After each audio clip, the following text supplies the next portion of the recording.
ಹೇಗೆ ನಾನು ನಿಮ್ಮ ಕಾರ್ತಿಕ್ ಸುಷ್ಮಾ ಮಾತಾಡ್ತಿರೋದು. ಎಲ್ಲರೂ ಹೇಗಿದ್ದೀರಾ, ಚೆನ್ನಾಗಿದ್ದೀರಾ ಅಂತ ತಿಳ್ಕೊಂಡಿದ್ದೀವಿ. ನಾವಿಬ್ಬರು ಆರಾಮಾಗಿದ್ದೀವಿ. ತಮ್ಮನೇಲು ಮತ್ತು ಟೈಟಲ್ ನೋಡಿರ್ತೀರಾ ಅಂತ ಅನಿಸುತ್ತೆ. ನನಗೆ ಮಾತೇ ಬರ್ತಾ ಇಲ್ಲ. ಆ್ಯಕ್ಚುಲಿ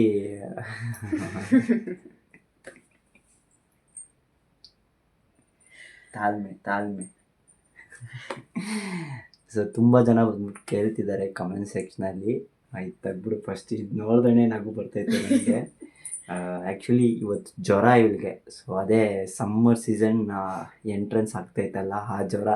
ಕ್ಲೈಮೇಟ್ ಚೇಂಜ್ ಆಯ್ತಲ್ಲ, ಕ್ಲೈಮೇಟ್ ಚೇಂಜ್ ಆಗಿರೋದಕ್ಕೆ ಸ್ವಲ್ಪ ಮೈ ಹುಷಾರಿಲ್ಲ, ಆಮೇಲೆ ಕೋಲ್ಡು ಎಲ್ಲ ಒಟ್ಟಿಗೆ ಅಟ್ಯಾಕ್ ಆಗ್ಬಿಟ್ಟೈತೆ ನನಗೆ. ಒಂದು ರೀಲ್ಸ್ ಮಾಡಿದ್ವಿ ಇವತ್ತು.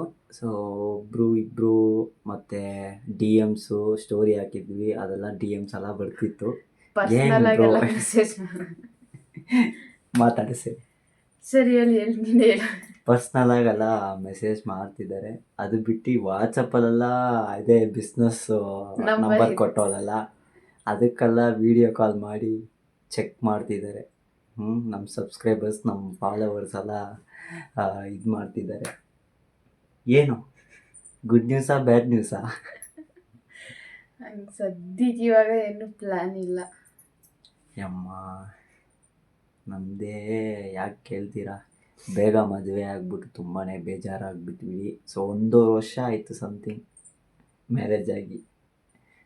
ನೀವೇ ನೋಡಿರ್ತೀರ, ಆ ಮನೇಲಿರುವಾಗ ತುಂಬಾ ಕಷ್ಟಪಟ್ವಿ. ಲವ್ ಮ್ಯಾರೇಜ್ ಆಗಿದ್ದೇನು ತೊಂದರೆ ಇಲ್ಲ, ಬೇಗ ಆಯಿತು. ಸೊ ಸಿಚುವೇಶನ್ ಬಂದು ಹಂಗಿತ್ತು. ಏನು ಮಾಡೋಕ್ಕಾಗುತ್ತೆ? ಇವ್ರ ಮನೇಲಿ ಒಪ್ಪಿಲ್ಲ, ನಮ್ಮ ಮನೇಲೂ ಒಪ್ಪಿಲ್ಲ ಆ ಟೈಮಲ್ಲಿ. ಇವಾಗ ಒಪ್ಪಿದ್ದಾರೆ, ಏನು ಮಾಡೋಕ್ಕಾಗುತ್ತೆ? ಹಣೆ ಬರ. ಅದಕ್ಕೆ ಬೇಗ ಮದುವೆ ಮಾಡೋ ಥರ ಸಿಚುವೇಶನ್ ಬಂತು. ಸೊ ಅದೆಲ್ಲ ಹಳೆ ಕತೆ. ಕ್ಲೀನಾಗಿ ಡೀಟೇಲಾಗಿ ಹೇಳ್ಬೇಕಂದ್ರೆ ಇದು ಪಾರ್ಟ್ 1 ಪಾರ್ಟ್ 2 ಹೋಗ್ತಾ ಇರುತ್ತೆ, ಆ ಥರ ಕತೆ ಇದು. ನೋಡಿರ್ತೀರ, ಆ ಚಿಕ್ಕ ಮನೆಯಲ್ಲಿ ಮದುವೆ ಮಾಡಿ ಹಂಗೆ ಹಿಂಗೆ ಅಂತ ಓಡ್ತಿತ್ತು. ಒಂದು 6 ತಿಂಗಳು 7 ತಿಂಗಳು ಇದ್ವಿ ಆಚೆ. ಇಲ್ಲ 9 ಮಂತ್ಸ್ ಇದ್ದಿದ್ದು ಆಚೆ. 9 ಮಂತ್ಸ್ ಏನೋ ಗೊತ್ತಿಲ್ಲ ನನಗೆ, ಬಟ್ ಸಂತೋಷವಾಗಿದ್ವಿ. ಇವಾಗ ಯಾಕೆ ಈ ವ್ಲಾಗ್ ಮಾಡ್ತಿದ್ದೀನಿ ಅಂದರೆ ಸೊ ದಯವಿಟ್ಟು ಅದು ಮಾತ್ರ ಕೇಳಬೇಡಿ, ಯಾರೇ ಆದರೂ. ಸೀರಿಯಸ್ಸಾಗಿ ನಾನು ಹೇಳ್ತಿದ್ದೀನಿ. ನಮಗೂ ಬೇಜಾರಾಗುತ್ತೆ. ಎಲ್ಲರೂ ಅದೇ ಬ್ಯಾಚುಲರ್ಸ್ ಕೇಳ್ತಾರಲ್ಲ, ಮದುವೆ ಆಯಿತಾ ಅಂತ. ಇವಾಗ ಮ್ಯಾರೇಜ್ ಆಗಿ ಮದುವೆ ಆಗಿ 1 ವರ್ಷ 1.5 ಇಯರ್ ಆಗಿ ಇದ್ರೆ ಪ್ರೆಗ್ನೆಂಟ್ ಆಯ್ತಾ ಅಂಕೇಳಲ್ಲ. ಗುಡ್ ನ್ಯೂಸ್ ಯಾವಾಗ ಅಂತ ಕೇಳಿ ಇವ್ರಿಗೆ ಇವಳಿಗೆ ಹೊಟ್ಟೆ ಬಂದ್ಬಿಟ್ಟಿದೆ ಸ್ವಲ್ಪ. ಮನೇಲೇ ಇರಲ್ಲ. ಸೊ ಅದಕ್ಕೆ ಸ್ವಲ್ಪ ಅದು ಹಿಂಗೆ ಹೇಳೋದು, ನೀನೇ ಹೇಳು. ಫ್ಯಾಟ್ನೆಸ್ ಆಗ್ಬಿಡೈತೆ, ಹೊಟ್ಟೆ ಒಂದು ದಪ್ಪ ಆಗ್ಬಿಡೈತೆ. ಆದರೆ ಪ್ರೆಗ್ನೆಂಟ್ ಎಲ್ಲ ಏನಿಲ್ಲ. ಇಲ್ಲಿಗೆ ಬಂದಮೇಲೆ ಸ್ವಲ್ಪ ದಪ್ಪ ಆಗಿದ್ದೀನಿ. ಯಾರು ಅಬ್ಸರ್ವ್ ಮಾಡಿದ್ರೆ ಗೊತ್ತಿಲ್ಲ, ನನ್ನ ಮುಖ ಎಲ್ಲ ಊದ್ಕೊಂಡಿರೋ ಥರ ಇದೆ. ಕೈ ಕಾಲಲ್ಲಿ ನನ್ನ ಹಳೆ ಡ್ರೆಸ್ ಎಲ್ಲ ಇವಾಗೆಲ್ಲ ಸೀರಿಯಸ್ ಆಗ್ಲೂ ಆಗ್ತಾನೇ ಇಲ್ಲ. ಸ್ಟಿಚ್ ಎಲ್ಲ ರಿಮೂವ್ ಮಾಡ್ತಾಯಿದ್ದೀನಿ. ಅಷ್ಟು ಸ್ವಲ್ಪ ದಪ್ಪ ಆಗಿಬಿಟ್ಟಿದ್ದೀನಿ. 40 ಇದ್ದಿದ್ದು kg ಇವಾಗ 50 ಆಗಿಬಿಟ್ಟಿದ್ದೀನಿ. 48 ಆಗಿದ್ದೀನಿ. 48 ಕರೆಕ್ಟಾಗಿ ಕನ್ಫ್ಯೂಷನ್ ಮಾಡಬೇಡ. 48 ಮುಂಚೆ ಇದ್ದಿದ್ದು 40 ಇದೆ ಅಷ್ಟೇ.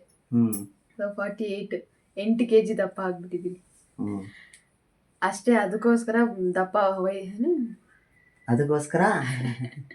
ಅದಕ್ಕೋಸ್ಕರ ಹೊಟ್ಟೆ ಏನಲ್ಲ, ಅದು ಈ ಥರ ಕಂಟೆಂಟ್ ತೆಗಿಯುವಾಗ ನಮಗೆ ಬ್ಲಾ ಆಗುತ್ತೆ. ಸೊ ಅದೇ ಅಷ್ಟೇ. ಏನಕ್ಕೆ ನಗಿತೀರಾ ಮೆಂಟಲ್ ಥರ ಅಂತ ಕೇಳ್ಬೋದು ನೀವು. ಸೊ ಆ ಥರ ಕ್ವಶನ್ಸ್ ಬರ್ತಾ ಇದೆ. ಸೊ ಸೀರಿಯಸ್ ಆಗಿ ನಮಗೆ ಇವಾಗ ಸದ್ಯಕ್ಕೆ ಓಪನ್ ಆಗಿ ಹೇಳ್ಬಿಡ್ತೀವಿ, ಒಂದು 5 to 6 years ವರೆಗೂ ಏನು ಪ್ಲಾನ್ ಇಲ್ಲ. 6 years ಇಲ್ಲ, 10 years 15 years ಹೋಗ್ಲಿ. ಅಷ್ಟೊಂದೆಲ್ಲ ಇಲ್ಲ. ಸ್ವಲ್ಪ ಸೆಟ್ಲ್ ಆಗಬೇಕು, ಒಂದು ಲೆವೆಲ್ಗೆ ಬರಬೇಕು, ಒಂದು ರೇಂಜಲ್ಲಿ ಇರಬೇಕು. ಇವಾಗ ಮಗು ಮಾಡ್ಕೊತೀವಿ ಅಂತಂದರೆ ಅದಕ್ಕೂ ಒಂದು ಲೆವೆಲ್ ಎಲ್ಲ ಇರುತ್ತೆ. ಲೆವೆಲ್ ಅಂತ ಅಂದರೆ ಇವಾಗ ಫೈನಾನ್ಷಿಯಲ್ ಆಗಿ ಮೇನ್ ಪ್ರಾಬ್ಲಮ್ ಆಗೋದು ಅಲ್ವಾ. ಸೊ ಹಂಗಾಗಿ ಅದೆಲ್ಲ ಹೆಂಗೆ ಹೇಳಿದ್ರೆ ನಿಮ್ಗೆ ಅರ್ಥ ಆಗುತ್ತೆ.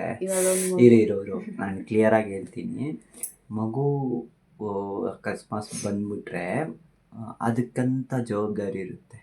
ಇವಳು ಮೇಕಪ್ಪು ಅದು ಇದನ್ನೆಲ್ಲ ಹೋಗೋಕ್ಕಾಗಲ್ಲ, ಎಲ್ಲೂ ಹೋಗೋಕ್ಕಾಗಲ್ಲ. ನಮ್ಮ ಪ್ಯಾಷನ್ ಎಲ್ಲ ಸ್ವಲ್ಪ ಬಿಡ್ಬಿಡು. ಏನಿಲ್ಲ ಅಂತ ಅಂದರೆ ಒಂದು 6 ಇಯರ್ಸ್ವರೆಗೂ ಪ್ಯಾಷನ್ನ ಬಂದು ಕಟ್ಟಿಡಬೇಕು. ಸರಿಯಾಗಿ ವೀಡಿಯೋಸ್ ಮಾಡೋಕ್ಕಾಗಲ್ಲ, ಕಂಟೆಂಟ್ ಕೊಡೋಕ್ಕಾಗಲ್ಲ, ಒಳ್ಳೆ ಇಲ್ಲ ಕಂಟೆಂಟ್. ವ್ಲಾಗ್ಸ್ ಮಾಡ್ಬೋದು. ಸೊ ಇವಾಗ ಒಂದು ದಾರಿಯಲ್ಲಿ ಇದ್ದೀವಿ. ಸೊ ಆ ದಾರಿ ಬಂದ್ಬಿಟ್ಟು ಇದಾಗಬಾರ್ದು.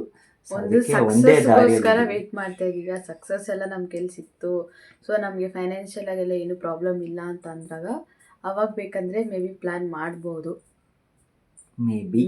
ಮೇ ಬಿ ಅರ್ಥ ಮಾಡ್ಕೊಳ್ಳಿ, ಓಕೆನಾ?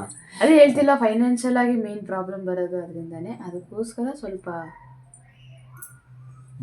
ಫೈನಾನ್ಷಿಯಲ್ ಅಂತ ಇಲ್ಲ, ಅದು ಬಿಡು, ಏನೇ ಇದು ಮಾಡ್ಬಿಟ್ಟಿದ್ವಿ ಅದೆಲ್ಲ ಏನಲ್ಲ. ಏನಂದ್ರೆ ಅದು ಒಂದು ಇದಾಗಬೇಕು. ಹಿಂಗೆ ಅಂದರೆ ಅರ್ಥ ಆಗುತ್ತಾ ಅಂತ ಅದೊಂಥರ ಪೊಕಿಷನ್ ಥರ. ಪೊಕಿಷಮ್ ಅಲ್ಲ, ಅದು ಮಗು ಬಂದ್ಬಿಟ್ರೆ ಅದಕ್ಕೆ ಸ್ಪೆಂಡ್ ಮಾಡಬೇಕು ಟೈಮು. ಆ ಥರ 24 hours into 7 ಮಗು ಹತ್ರನೇ ಇರಬೇಕಾಗುತ್ತೆ. ಕೇರ್ ಮಾಡಬೇಕು, ಚೆನ್ನಾಗಿ ಫೀಡ್ ನೋಡ್ಕೋಬೇಕು. ಸೊ ಅದೆಲ್ಲ ಇರುತ್ತೆ. ಸೊ ಅದು ಬೇಡ. ಇವಾಗಿರೋದು ಒಂದೇ, ಇವಾಗ ರೈಟ್ ಏಜ್ ಅಲ್ಲ, ಈ ಏಜ್ ಇಲ್ಲ, ಈ ಏಜ್ ಅಲ್ಲ. ಅಕಸ್ಮಾತ್ ಮುಂದೆ ನೋಡೋಣ, ಅದೇ ಹೇಳ್ತಿಲ್ವಾ, ನಿಮ್ಗೆ ಹೇಳ್ತೀನಿ ಆ ಥರ ಎಲ್ಲ ಇದ್ರೆ. ಅದೇ ಹೇಳ್ತಿಲ್ಲ, ಏನಿಲ್ಲ ಅಂತಾನು 4 to 6 yearsವರೆಗೂ ಏನು ಪ್ಲ್ಯಾನ್ ಇಲ್ಲ ಸದ್ಯಕ್ಕೆ ನಮ್ಮಿಬ್ರದ್ದು. 4 years ಅಂತಲೇ ನನಗೆ ಒಂದು 10-15 ವರ್ಷನೇ ಬೇಡ ಅಂತ ಅಂತಿದ್ದೀನಿ. ನೀನು ಬೇರೆ 4 to 6 years, 15 ವರ್ಷ ಅಂಕಲ್ ಆದ್ರೂ ಪರವಾಗಿಲ್ಲ, ಬೇಡ ನನಗೆ. ಸೀರಿಯಸ್ ಆಗಿ ಕೊಡೋದು ಇದು ಯಾಕೆ ಕೇಳ್ತೀರಾ? ಟಾರ್ಚರು ನಮ್ಮ ಮನೇಲೇ ಇದ್ದಾನಲ್ಲ ವಿಕ್ರಮ್ ಎಕ್ಸಾಂಪಲ್ ಅವನೇ. ದೇವ್ರೆ. ಮತ್ತೆ ಇನ್ನೊಂದು ಕಮೆಂಟ್ಸು ನೋಡಿದೆ ಯೂಟ್ಯೂಬಲ್ಲಿ. ಅದೇ ರೀಸೆಂಟಾಗಿ ಕಾಂಪಿಟೇಷನ್ ಹೋಗ್ದಲ್ವಾ, ಎಷ್ಟೊಂದು ಜನ ಬಂದ್ಬಿಟ್ಟು ಕಮೆಂಟ್ ಮಾಡಿದ್ರು, ಕಂಗ್ರಾಟ್ಸ್ ಅಂತ ಹೇಳಿದ್ರೆ ಎಲ್ಲರಿಗೂ ತುಂಬ ತುಂಬ ಥ್ಯಾಂಕ್ಸ್. ಯಾವಾಗಲೂ ಇದೇ ಥರ ಸಪೋರ್ಟ್ ಮಾಡ್ತಾ ಇರಿ. ಇನ್ನೂ ಬೆಸ್ಟ್ ಮೇಕಪ್ನ ಕೊಡೋಕ್ಕೆ ನಾನು ಟ್ರೈ ಮಾಡ್ತಾನೇ ಇದ್ದೀನಿ. ಇನ್ನೊಂದು ವ್ಲಾಗ್ ಬರುತ್ತೆ, ವೆಯ್ಟ್ ಮಾಡ್ತಾ ಇರಿ. ಆ ವ್ಲಾಗ್ ಯಾವುದು ಅಂತ ಅಂದ್ಬಿಟ್ಟು ನಾನು ಇವಾಗಲೇ ರಿವೀಲ್ ಮಾಡಲ್ಲ. ಏನು ವ್ಲಾಗು? ಇವತ್ತೇನಾಯಿತು? ಅಪ್ಪ ಕ್ಲಿಯರಾಗಿ ಹೇಳಪ್ಪ, ಕ್ಲಿಯರಾಗಿ ಹೇಳ್ಬಿಡು. ಕ್ಲಿಯರಾಗಿ ಅಂದರೆ ಆ ವ್ಲಾಗಲ್ಲೆಲ್ಲ ನಾನು ಕ್ಲಿಯರಾಗಿ ಹೇಳ್ತೀನಿ. ಒಂದು ವ್ಲಾಗ್ ಇದೆ, ಅದು ಒಂದು ಪಾರ್ಟ್ 1 ಪಾರ್ಟ್ 2 ಖಂಡಿತ ಬಂದೇ ಬರುತ್ತೆ ಆ ವಿಡಿಯೋದಲ್ಲಿ. ಅದು ಹೆಂಗೆ ಹೇಳೋದು? ನೆಕ್ಸ್ಟ್ ಮಂತ್ ಇರೋದು. ನೆಕ್ಸ್ಟ್ ಮಂತ್ ಡೇಟ್ ಹೇಳ್ಬಿಟ್ರೆ ಕನ್ಫರ್ಮ್ ಮಾಡ್ಬಿಡ್ತೀರಾ? ಅದಕ್ಕೋಸ್ಕರನೇ ಅದೆಲ್ಲ ಒಂದು ಸಂತೋಷ. ಸೊ ಫಸ್ಟು ಅದು ಬಿಡಿ, ಬಂದ್ಬಿಟ್ಟು ಅರ್ಧಕ್ಕರ್ಧ ಬೇಡ, ಸುಮ್ಮನೆ ಏನಕ್ಕೆ, ಒಳ್ಳೇದಾಗಲಿ ಅಂತ ದೇವ್ರನ್ನ ಬೇಡ್ಕೊಂಡು. ಎಲ್ಲರಿಗೂ ತುಂಬ ತುಂಬ ಥ್ಯಾಂಕ್ಸ್. ಇಷ್ಟೊಂದು ಸಪೋರ್ಟ್ ಮಾಡಿದ್ದೀರಾ ನನಗೆ. ಯಾವಾಗಲೂ ನಿಮ್ಮ ಸಪೋರ್ಟ್ ಎಕ್ಸ್ಪೆಕ್ಟೇ ಮಾಡಿಲ್ಲ. ಸೊ ಕಮೆಂಟ್ ಸೆಕ್ಷನ್ ನಾನು ಆ ವಿಡಿಯೋ ಬಂದು ಇಷ್ಟು ಲೆವೆಲ್ಗೆ ರೀಚ್ ಆಗುತ್ತೆ ಅಂತ ಅನ್ಕೊಂಡಿರ್ಲಿಲ್ಲ. ಇಷ್ಟು ಲೆವೆಲ್ ಎಲ್ಲ ಇಲ್ಲ, ಅದೇ ಲೆವೆಲ್ 39K ಏನೋ 40K ಹೋಗಿದೆ ಅಷ್ಟೇ. ಬಟ್ ಪರವಾಗಿಲ್ಲ, 3rd place. ನೆಕ್ಸ್ಟ್ ಇಯರ್ ಅದು ಕಾಂಪಿಟೇಷನ್ ನಡೆಸಿದಾಗ ಖಂಡಿತ ನಾನು ತಗೊಂತೀನಿ. ಫಸ್ಟ್ ಪ್ರೈಸ್ ತಗೋತೀನಿ. ಏನೇನೋ ಅಂತ ಆಗ್ತಿದೆ ಆ ಥರ ಕಂಟೆಂಟು ಇದು. ನನಗೆ 3ನೇ ಇಂಟ್ರೋ ವ್ಲಾಗ್ ತೆಗಿದ್ಯಲ್ಲ, 3ನೇದೇ ಕರೆಕ್ಟಾಗಿ ಬಂತು. ಸೊ ಅದೆಲ್ಲ ಬ್ಲಾಗರ್ಸ್ಗೆ ಗೊತ್ತು, ಬಾಯಿ ಬಂದು ಬಾ ಅಂತ ಆಗೋದು. ಆ್ಯಕ್ಚುಲಿ ಇನ್ನೊಂದು ಹೇಳೋಣ ಅಂತ ಇದ್ದೆ. ಆ ವ್ಲಾಗಲ್ಲೇ ಕಮೆಂಟ್ ಸೆಕ್ಷನ್ ನೋಡಿದೆ ನಾನು. ಆ್ಯಕ್ಚುಲಿ ನಿಮ್ಮದು ಮೇಕಪ್ ಬಂದ್ಬಿಟ್ಟು ನ್ಯಾಚುರಲ್ ಆಗಿದೆ, ಫಸ್ಟ್ ಪ್ರೈಸ್ ಬಂದ್ಬಿಟ್ಟು ಯಾಕೆ ಅವ್ರಿಗೆ ಕೊಟ್ಟರು ಅಂತ ಎಷ್ಟೊಂದು ಜನ ಬಂದ್ಬಿಟ್ಟು ಕೇಳ್ತಿದ್ದಾರೆ. ಆ್ಯಕ್ಚುಲಿ ಅಲ್ಲಿ ನಡೆದಿದ್ದು ಸೀನ್ಸೆಟ್ಟೇ ಬೇರೆ. ಅದು ಹೆಂಗೆ ಹೇಳೋಣ? ಬೇಡ, ಯಾಕಂದ್ರೆ ಪಾಪ ಅವ್ರಿಗೆ ಪ್ರಾಬ್ಲಮ್ ಆಗುತ್ತೆ. ಸೊ ಅದ್ರ ಬಗ್ಗೆ ನಾವು ಹೇಳಿ, ನಮ್ಮಿಂದ ತೊಂದರೆ ಏನಕ್ಕೆ ಅವ್ರಿಗೆ ಅಂತ ಅಂದ್ಬಿಟ್ಟು ನಾವು ಹೇಳಿಲ್ಲ. ಆ್ಯಕ್ಚುಲಿ ನಮಗೆ ಬರಬೇಕು ಫಸ್ಟ್ ಪ್ರೈಸ್ ನಮಗೆ ಬರಬೇಕು. ನಮ್ಮ ಹತ್ರ ಅವರು ಹೇಳಿದ್ರು, ಯಾಕಂದ್ರೆ ಮಾಡೆಲ್ಸ್ ಯಾರು ಸಿಕ್ಕಿಲ್ಲ ಅಂತ ಅಂದ್ಬಿಟ್ಟು ನಾನು ಅವ್ರ ಅಮ್ಮನ ಅದು ಹೇಳ್ಬಿಡೋಣ. ಅದು ಒಂಥರ ನನಗೆ ಅದು ಏನಾಯ್ತಂತಂದರೆ ಸೀನು ಅವತ್ತು ನಡೀತಾ ಇತ್ತು, ಈವೆಂಟ್ ನಡೀತಾ ಇತ್ತು. ಎಲ್ಲರೂ ಬಂದ್ರಲ್ವಾ, ಅವ್ರಿಗೆ ಮಾಡೆಲ್ ಸಿಕ್ಕಿಲ್ಲ. ಯಾರು ಕಾಂಪಿಟೇಷನ್ ಮಾಡ್ತಾರಲ್ಲ ಅವರು, ಕಾಂಪಿಟೇಷನ್ ಮಾಡ್ತಾರಂತ ಅಂದರೆ ನಡೆಸೋರು, ಅವ್ರು ಬಂದು ಆರ್ಗನೈಸೇಷನ್ ಮಾಡ್ತಾರಲ್ಲ, ಅವ್ರಿಗೆ ಬಂದು ಮಾಡೆಲ್ಸ್ ಅರೇಂಜ್ ಮಾಡಿದ್ರು. ಅರೇಂಜ್ ಮಾಡಿದಾಗ ಲಾಸ್ಟ್ ಮೂಮೆಂಟಲ್ಲಿ ಮಾಡೆಲ್ಸ್ನೆಲ್ಲ ಬರೋಕ್ಕಾಗಲ್ಲ ಅಂತ ಮಾಡೆಲ್ಸ್ ಹೇಳ್ಬಿಟ್ರು. ಅದಕ್ಕೋಸ್ಕರ ಇವ್ರು ಏನು ಮಾಡಿದ್ರು ಅಂದರೆ, ಬೇಜಾರು ಮಾಡ್ಕೊಬಿಡಿ, ರೋಡ್ ಸೈಡಲ್ಲಿ ಹೋಗ್ತಾರಲ್ಲ, ರೋಡ್ ಸೈಡಲ್ಲಿರೋ ಹೋಗೋರನ್ನ ಕೇಳಿ ಕರ್ಕೊಂಡು ಬಂದಿರೋದು ಹ್ಮ್ ಮೇಕಪ್ ಮಾಡೋದಕ್ಕೆ ಅಂದ್ಬಿಟ್ಟು ಕೇಳಿ ಕರ್ಕೊಂಡು ಬಂದು ಮೇಕಪ್ ಎಲ್ಲ ಮಾಡಿದ್ವಿ. ಲಾಸ್ಟ್ ಮೂಮೆಂಟಲ್ಲಿ ಏನಾಯ್ತು ಅಂದರೆ ಒಂದು ಹುಡುಗಿ ತಲೆಯಲ್ಲೇ ಆಯಿಲ್ ಆಯಿಲ್ ಇತ್ತು. ಅವರು ಅಬ್ಸರ್ವ್ ಮಾಡಿಲ್ಲ, ಮೇಕಪ್ ಆರ್ಟಿಸ್ಟ್ ಬಂದು ಯಾರಿದ್ರು ಅವ್ರು ಇದು ಅಬ್ಸರ್ವ್ ಒಂದು ಮಾಡಿದ್ರು. ಮೆನ್ಷನ್ ಮಾಡ್ಕೊತೀನಿ ಇಲ್ಲಿ. ಇವಾಗ ಯಾವ ಥರ ಸ್ಕಿನ್ನು ಯಾವ ಥರ ಏರ್ ಕೊಟ್ರು ಅದು ಬಂದ್ಬಿಟ್ಟು ಮೇಕಪ್ ಆರ್ಟಿಸ್ಟ್ ಅವ್ರ ಕೆಲಸ ಅವ್ರು ಮಾಡಬೇಕು. ಆ ಟೈಮಲ್ಲಿ ಆ ಹುಡುಗಿ ಏನಕ್ಕೆ ಬೇಡ ಅಂತ ನಮ್ಗೆ ಸೀರಿಯಸ್ ಆಗಿ ಗೊತ್ತಿಲ್ಲ. ಇವಾಗ ಅವರು ಏನೇ ಆಯಿಲ್ ಹಾಕ್ಲಿ ಇಲ್ಲ ಏನೇ ಬರಲಿ, ಇವಾಗ ನಮಗೂ ಬಂದರು, ಐ ಮೀನ್ ನಮಗೂ ಮಾಡೆಲ್ ಥರ ಬಂದ್ರಲ್ಲ ಆ ಅಕ್ಕ, ನಾನು ಹೇಳ್ತಿದ್ದೀನಿ ಅವ್ರು ಸೀರಿಯಸ್ ಆಗಿ ಗುಡ್ಡು, ಎಷ್ಟೋ ಹೆಲ್ಪ್ ಮಾಡಿದ್ರು ನಮಗೆ ಪ್ರಾಡಕ್ಟ್ ಸೀರಿಯಸ್ ಆಗಲು ಪ್ರಾಡಕ್ಟ್ ಎತ್ತಿಕೋದಕ್ಕೆಲ್ಲ ಹೆಲ್ಪ್ ಮಾಡಿದ್ರು. ಅವ್ರಿಗೆ ಪಿಂಪಲ್ಸ್ ಇದೆ, ಸೊ ಅದನ್ನ ನಾನು ಪಿಂಪಲ್ಸ್ ಡಾರ್ಕ್ ಸರ್ಕಲ್ಸ್ ಎಲ್ಲ ತುಂಬಾ ಇದೆ, ಫೋರ್ ಹೆಡ್ ಅಲ್ಲಾಗ್ಲಿ ಚಿನ್ನಲಾಗ್ಲಿ ನೋಡಿರ್ತಾರಂತ ಅನ್ಸುತ್ತೆ. ಬಿಫೋರ್ಗೂ ಆಫ್ಟರ್ಗೂ ಏನ್ ನೋಡಿರ್ತೀರಾ ನೀವೇ ವ್ಲಾಗಲ್ಲಿ. ಸೊ ನಾವು ರಿಜೆಕ್ಟ್ ಮಾಡ್ಬೋದು ತಾನೆ ಅವ್ರನ್ನ, ಇಲ್ಲ ಬೇಡ ನನಗೆ ಬೇರೆ ಮಾಡೆಲ್ ಬೇಕು ಅಂತ. ಆ್ಯಕ್ಚುಲಿ ಸೆಕೆಂಡ್ ಪ್ರೈಸ್ ತಗೊಂಡ್ರಲ್ಲ ಅವ್ರಿಗೆ ಬಂದ್ಬಿಟ್ಟು ಫೇಡ್ ಆಗೇ ಇದೆ, ಅವ್ರ ಮುಖನೇ ಫೇಡ್ ಆಗಿದೆ, ಮಸ್ತಾಗಿದೆ. ಅವ್ರಿಗೆ ಯಾವ ಥರ ಮೇಕಪ್ ಆದ್ರೂ ಸೆಟ್ ಆಗುತ್ತೆ. ಸೊ ಒಂದು ಕಾಂಪಿಟೇಷನ್ ಇರಿರು, ಒಂದು ಕಾಂಪಿಟೇಷನ್ ಅಂತಂದರೆ ಸೀರಿಯಸ್ ಆಗಿ ತುಂಬ ಟಫ್ ಆಗಿರಬೇಕು, ಓಕೆನಾ. ಒಂಥರ ಪಿಂಪಲ್ಸ್ ಇದ್ದು, ಇಲ್ಲಾಂದರೆ ಅವ್ರಿಗೆ ಐ ಮೀನ್ ಅದೇ ತುಂಬ ಡಾರ್ಕ್ ಸ್ಕಿನ್ ಇರಬೇಕು. ಆ ಥರ ಇದ್ದರೆ ಕಾಂಪಿಟೇಷನ್ ಸ್ವಲ್ಪ ಟಫ್ ಆಗಿರುತ್ತೆ ಎಲ್ಲರಿಗೂ, ಮೇಕಪ್ ಆರ್ಟಿಸ್ಟ್ಗೆ. ಇದನ್ನು ಆ ವ್ಲಾಗಲ್ಲೇ ಅನ್ಬೋದಿತ್ತು, ಬಟ್ ಎಷ್ಟೊಂದು ಜನ ಬಂದ್ಬಿಟ್ಟು ಮೆಸೇಜ್ ಮಾಡ್ತಿದ್ರು, ಮತ್ತು ಕಮೆಂಟ್ ಸೆಕ್ಷನಲ್ಲಿ ಕಮೆಂಟ್ ಮಾಡಿದ್ರು, ನಿಮ್ಗೆ ಬಂದ್ಬಿಟ್ಟು ಫಸ್ಟ್ ಪ್ರೈಸ್ ಕೊಡ್ಬೋದಲ್ಲ ಅಂತ. ಸೀರಿಯಸ್ ಆಗಿ ಅದು ಫಸ್ಟ್ ಪ್ರೈಸೇ ಕೊಡಬೇಕು, ಬಟ್ ಆ ಟೈಮಲ್ಲಿ ನಾನು ಕೇಳ್ಬೋದಿತ್ತು, ಬಟ್ ನಾನು ಕೇಳಿಲ್ಲ. ಅಲ್ಲಿ ನಡೆದಿದೆ ಒಂದು ಸೀನ್ ಸೆಟ್ಟೇ ಬೇರೆ. ಸೊ ಅದೇ ರಿಜೆಕ್ಟ್ ಮಾಡ್ಬಿಟ್ರಲ್ಲ, ಅವ್ರಿಗೆ ಮಾಡಲೇ ಸಿಕ್ಕಿಲ್ಲ ಆ ಹುಡುಗಿಗೆ, ಫಸ್ಟ್ ಪ್ರೈಸ್ ತಗೊಂಡ್ರಲ್ಲ ಆ ಹುಡುಗಿಗೆ. ಆಲ್ರೆಡಿ 7:15ಗೆ ಪ್ರೋಗ್ರಾಮ್ ಬಂದು ಸ್ಟಾರ್ಟ್ ಆಗಿದ್ದು, 7:35 ಆಗೋಯ್ತು. ಲಾಸ್ಟ್ ಮೂಮೆಂಟಲ್ಲಿ ಮಾಡೆಲ್ಸ್ ಯಾರು ಸಿಕ್ಕಿಲ್ಲ, ಐ ಮೀನ್ ರೋಡಲ್ಲಿ ಕರೆದ್ರು ಯಾರೂ ಬಂದಿಲ್ಲ ಅವ್ರಿಗೆ. ಅವ್ರ ಮಮ್ಮಿ ಕಾಲ್ ಮಾಡಿಬಿಟ್ಟು ಸರಿ ಬನ್ನಿ, ನೀವೇ ಬನ್ನಿ ಅಂತ ಅಂದ್ಬಿಟ್ಟು ಮೇಕಪ್ ಮಾಡಿ, ಅದು ನ್ಯಾಚುರಲ್ ಆಗಿತ್ತು. ಬಟ್ ಅದು ಚೆನ್ನಾಗಿತ್ತು, ನಾನು ಚೆನ್ನಾಗಿಲ್ಲ ಅಂತ ನಾನು ಹೇಳ್ತಾ ಇಲ್ಲ. ಬಟ್ ಇದು ಬಂದ್ಬಿಟ್ಟು ಮೇಕಪ್ ಕಾಂಟೆಸ್ಟ್ ಇದ್ದಾಗ ಅದು ಮಾತ್ರ ನೋಡಬೇಕು. ಸೊ ಜಸ್ಟ್ ಅವ್ರೇನೋ ಸಿಂಪತಿ ಅದು ಬಿಡಿ, ಅದು ಬೇರೆ ಬೇರೆ ಏನಕ್ಕಾಯ್ತು ಅಂತ ಗೊತ್ತಿಲ್ಲ, ಬಟ್ ರೀಸನ್ ಬಂದು ಇದೆ. ಅವರು ಹೇಳಿದ್ ನಮ್ಮ ಹತ್ರ ಹೇಳ್ಬಿಟ್ರು ಅವರು. ನಾನು ಯಾರನ್ನೂ ಹರ್ಟ್ ಮಾಡಿಲ್ಲ ಅಂತ ಅನಿಸುತ್ತೆ.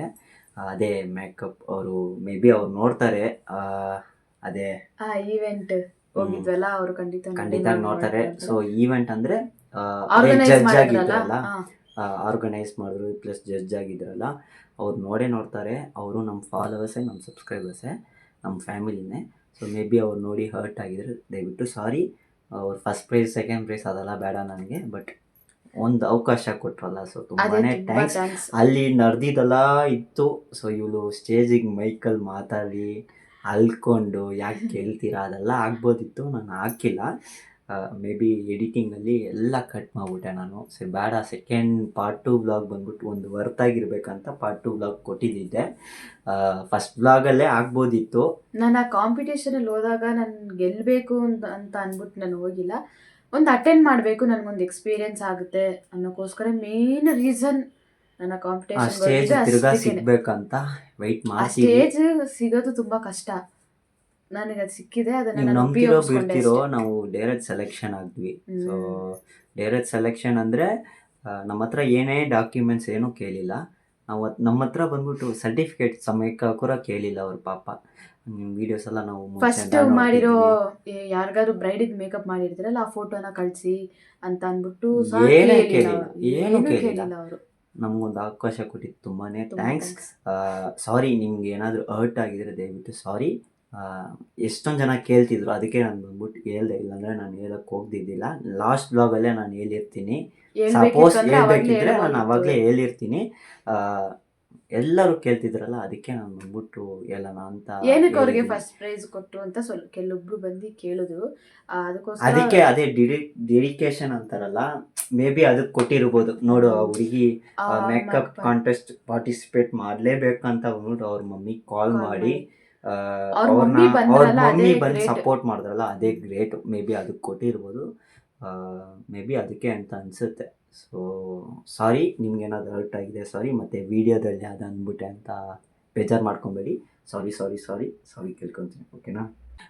ಅಪ್ಕಮಿಂಗ್ ಬ್ಲಾಗ್ಸ್ ಎಲ್ಲ ಬರುತ್ತೆ, ಸ್ಟೇ ಟ್ಯೂನ್. ಸೊ ಸಬ್ಸ್ಕ್ರೈಬ್ ಮಾಡಿ, ಸಪೋರ್ಟ್ ಮಾಡಿ ಗೈಸ್. ಹಾಗೆ ನಿಮ್ಗೇನಾದ್ರು ಮೇಕ್ ಬೇಕಿದ್ರೆ ಡಿಸ್ಕ್ರಿಪ್ಷನಲ್ಲಿ ಕಾಂಟ್ಯಾಕ್ಟ್ ಡೀಟೇಲ್ಸ್ನೆಲ್ಲ ಕೊಟ್ಟಿರ್ತೀನಿ, ಹೋಗ್ಬಿಟ್ಟು ಚೆಕ್ ಮಾಡಿ, DM ಮಾಡಿ. So love you guys, bye bye bye bye Bye bye bye. Bye. So ಮುಂದಿನ ಬ್ಲಾಗಲ್ಲಿ ಸಿಗೋಣ. ಮತ್ತು ಮೇಕಪ್ ಕಾಂಟೆಸ್ಟ್ ಏನಾದರೂ ಇದ್ದರೆ ದಯವಿಟ್ಟು ಹೇಳಿ, ಅವಕಾಶ ಕೊಡಿ. ಒಂದು ಸ್ಟೇಜ್ ನಮಗೂ ಸಿಗಬೇಕಂತ ವೆಯ್ಟ್ ಮಾಡ್ತಾ ಇದ್ದೀವಿ. ಸಪೋಸ್ ನಾನು ಇದೊಂದು ಹೇಳ್ಬಿಡಿ, ಸಪೋಸ್ ನಾನು ಕಾಲ್ ಪಿಕ್ ಮಾಡೋಕೆ ಆಗಿಲ್ಲ ಅಂತಂದರೆ ವಾಟ್ಸಪ್ಪಲ್ಲಿ DM ಮಾಡಿ, ಖಂಡಿತ ನಾನು ರಿಪ್ಲೈ ಮಾಡ್ತೀನಿ. ಸ್ವಲ್ಪ ಅದೊಂದು ಕಮೆಂಟ್ಸು ಬಂತು, ಕರೆಕ್ಟಾಗಿ ಎತ್ಕೊಟ್ಲು ನನಗೆ. ಆ್ಯಕ್ಚುಲಿ ಕಾಲ್ಸ್ ಬರುತ್ತೆ, ಬಟ್ ಸಪೋಸ್ ಕಾಲ್ಸ್ ಏನಾದರೂ ಪಿಕ್ ಮಾಡೋಕ್ಕಾಗಿಲ್ಲ ಅಂತಂದರೆ DM ಮಾಡಿ. ಡಿಸ್ಕ್ರಿಪ್ಷನ್ ಎಲ್ಲ ಡೀಟೇಲ್ಸ್ ಕೊಟ್ಟಿದ್ದೀನಿ. ಏನಕ್ಕೆ ಕಾಲ್ ಪಿಕ್ ಮಾಡೋಕ್ಕಲ್ಲ, ಒಂದೊಂದ್ಸಲ ಅಂಗಡಿಗೆ ಹೋಗಿರ್ತೀನಿ, ಎಲ್ಲ ಮೇಲೆಲ್ಲ ಇರ್ತೀನಿ, ಏನೋ ಕೆಲಸ ಮಾಡ್ತಾ ಇರ್ತೀನಿ, ಅದಕ್ಕೋಸ್ಕರ ಒಂದೊಂದ್ಸಲ ಪಿಕ್ ಮಾಡೋದಕ್ಕೆ ಆಗಲ್ಲ. ಒಂದ್ಸರಿ ನಾವು ಪಿಕ್ ಮಾಡಿಲ್ಲ ಅಂತ ವಾಟ್ಸಪ್ಪಲ್ಲಿ DM ಮಾಡಿ, ಖಂಡಿತ ನಾನು ರಿಪ್ಲೈ ಮಾಡ್ತೀನಿ. ಸೊ ಡಿಸ್ಕ್ರಿಪ್ಷನಲ್ಲಿ ಕಾಂಟ್ಯಾಕ್ಟ್ ಡೀಟೇಲ್ಸ್ ಎಲ್ಲ ಕೊಟ್ಟಿದ್ದೀನಿ, ಹೋಗಿ ಚೆಕ್ ಮಾಡಿ, DM ಮಾಡಿ. Love you guys, bye.